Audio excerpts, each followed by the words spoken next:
Jo, zweite Probe vor unserem Auftritt am Samstag, den 13. in der Allacher Skistätte. Um 17 Uhr fangen wir an. Wir haben jetzt gerade die zweite Probe hinter uns. Ich fühle mich prächtig, ich bin nicht einmal heiser, das finde ich schon mal richtig geil. Joe, wie fühlst du dich denn so? Eigentlich ja, ausgezeichnet, also genauso wie man sich bei der vorletzten Probe fühlen sollte. Ich glaube, ich komme auch am Samstag. Der Schlagzeuger kommt, geil. Wie ist denn das mit dem Bassisten?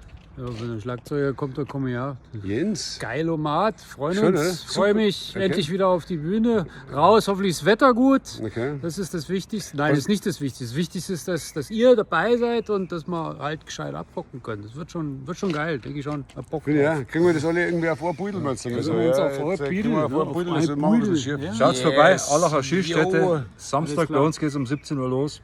Rock'n'Roll.